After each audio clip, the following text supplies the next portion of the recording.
Well, then we're good. And welcome to Car Con Carne and happy Friday, a 3-day weekend for a lot of people.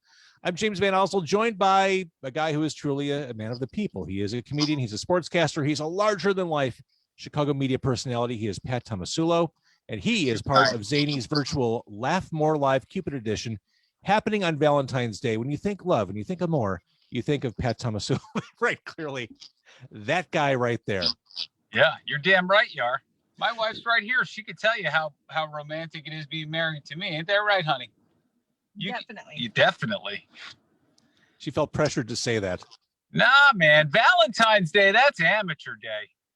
Listen, when you're married to Pat Tomasulo, the romance never stops, my friend. You know, I know you're always working, Pat. This is such a weird time. I started to think, oh, should I feel guilty about doing this podcast in the middle of a work day? Yeah. But then I realized I'm at work all the time now. I'm never not at work because I'm at home. I don't commute anymore. I'm always working. So I think this is okay. Can I? Yeah, no, this is fine, man. I'm in early, so I'm done by now anyway. The only work I'm doing right now, like I was telling you, we're doing our kitchen and we're looking at cabinets. So to be honest, that's far harder work than any of the nonsense I do in my day job. This is a nice deviation from it, my friend. Are you an active participant, or are you at the point where you're just saying, yeah, that's fine, whatever? Yeah, sure. Yes, but all I ask, James, is I want to reserve the right to veto. And 99.9% of the time, there's no need for me to exercise that right. However, when she's been looking at cabinets for 11 days in a row, and then she stumbles upon a picture on Houzz that she thinks, oh, shiny black cabinets would be a great idea. That's when I have to step in and say, you know what? Why don't we take a step back from cabinets for a day? And then we'll look at them with fresh eyes in a couple of days. And if you feel the same, I'm with you, honey. But just let's hit the old Control-Alt-Delete on cabinet brain and see and God love her. She always comes home.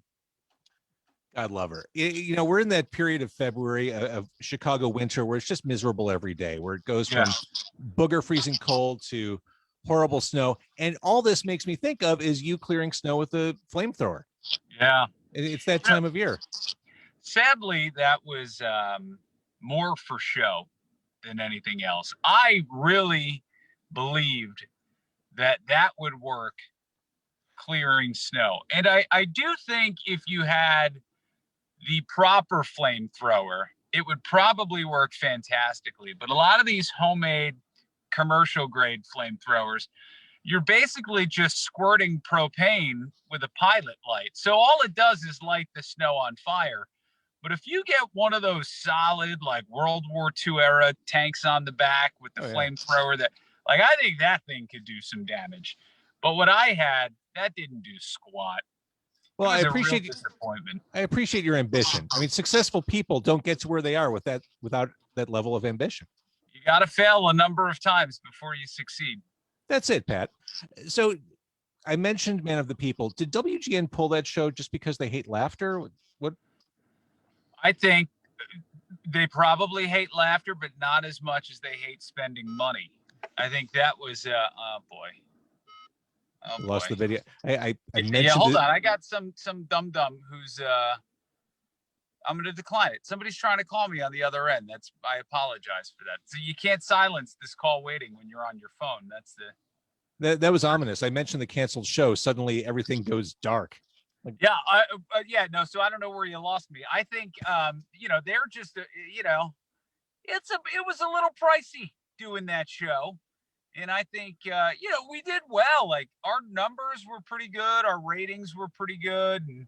But to be honest, it was not working 90 hours a week on that show was just not sustainable for me anyway. So I think it was, in the end, it was kind of like when you put an injured horse out of its misery. I was running around with a broken leg around the track, and I think they showed mercy on me.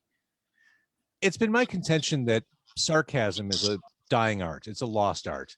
Few people are doing it well anymore. I think you are exemplary in your use of sarcasm. Well, that's that's very high praise. A lot of people misinterpret that as how would you say, douchebaggery. But I think it's a fine art of sarcasm that, the sad thing is that fine art is lost on a lot of people. I think a lot of people are very, very literal now, and too literal in what they interpret what you say and do. And, that's too bad, because I'm not going to stop being a wise ass. Well, and you just touched on something. I talked to T. Murph yesterday, who will also be on the bill with you on Sunday night. It's the Zanies virtual comedy series, Laugh More Live, 8 p.m. Valentine's Day. But it's an interesting time to be a comic in that the audience is ready to be pissed off. The audience is ready to take offense. Everyone's walking on eggshells, waiting for something to happen. Do you feel that? I don't care. I know my material, and listen, I think it comes down to, if you know the kind of person you are and you do material that does not cross your own boundaries, right? I think I have a pretty good common sense grasp on what's offensive and what isn't. And I think I vet my material very closely, that if you're offended by something I say, I don't care, because if it's judged with any modicum of common sense, you wouldn't be offended by it. Now, the only way you get into a little trouble, and this is the trouble now, because everybody has a phone, you got to work out your material somehow. You can't just say it at home to yourself and know that it's going to work or not. So sometimes when you're in the early stages of a new bit, and it's 9:30 on a Tuesday night, and there's 15 people in the club, and you're just throwing some stuff at the wall. Those are the instances where you can find you can get into a little bit of trouble. But there's got to be room for comedians to fail. There's got to be some space. It can't all be. You can't be judged on that kind of material. Social media. We're doing this live on Facebook as we're recording this. You're on TikTok. Oh yeah. How do you feel about that? I thought there was like an age threshold to that. Like if you're over 25, you can't be on that platform. Well, listen, I can't guarantee how much longer that's going to last, because the more I'm on that app, the more infuriated I get. I like to do an app like that to make fun of the people who take seriously an app like that. There are, listen, moms out there, you're all wonderful. You're doing a great job with your kids. There's blogs. Those are great for you. You shouldn't be showing your ass on TikTok, though. You're 45 years old. Very young. It's over. You age out of some things. And TikTok, dancing in your living room by yourself doing multiple takes, it's not for you. So no, you'll never see me doing anything, what's the word? Anything serious or anything authentic on TikTok, other than making a fool of myself or others. Are you really seriously podcasting now? Oh yeah. Yeah. My second one is out today. That's amazing. I felt triggered. I felt attacked watching you talk about it, saying how you don't want to have an Excel spreadsheet for guest booking. It's a lot of work, right? Yeah, no, listen, don't take that personally. That's just my process. That's the journey I'm on.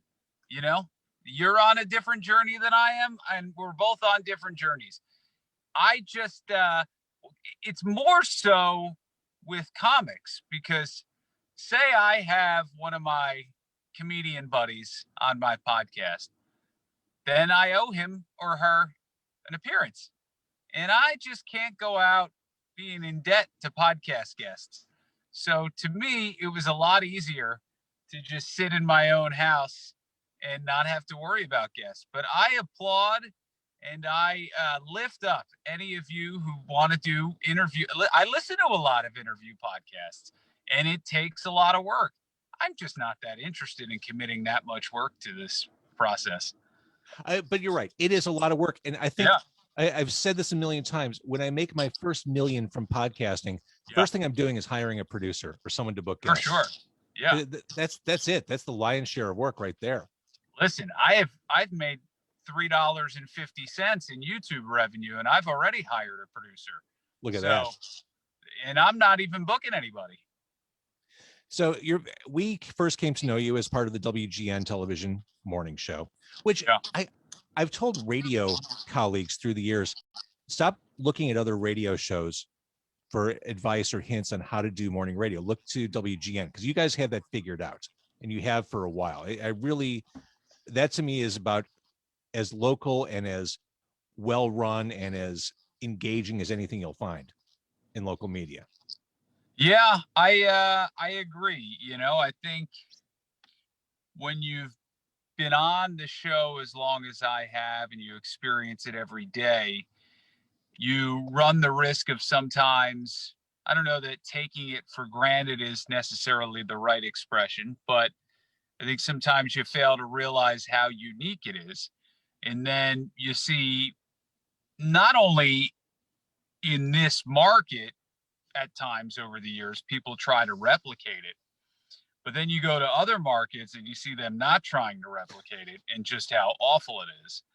You know, I think overall, like one thing I've definitely realized after living in Chicago is that the local news here, even our worst local news station, and I'm not going to mention any names, no matter how hard you try, is still better than New York news, LA news. I believe that's true. I don't even think it's close. You know, I grew up in the New York market, and that was always kind of a dream in my younger days to work there. And that's not the case now.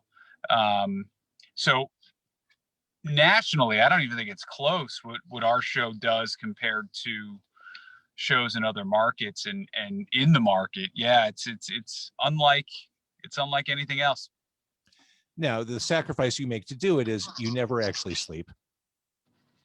You'd be surprised. You find time? Well, you listen. Steal a nap here or there?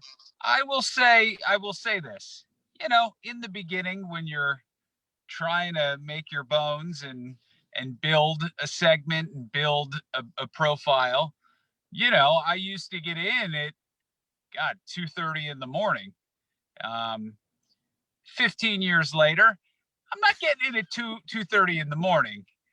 And once you've gotten in at 2:30 in the morning, anything past 4 a.m., honest to God, is like sleeping in for me.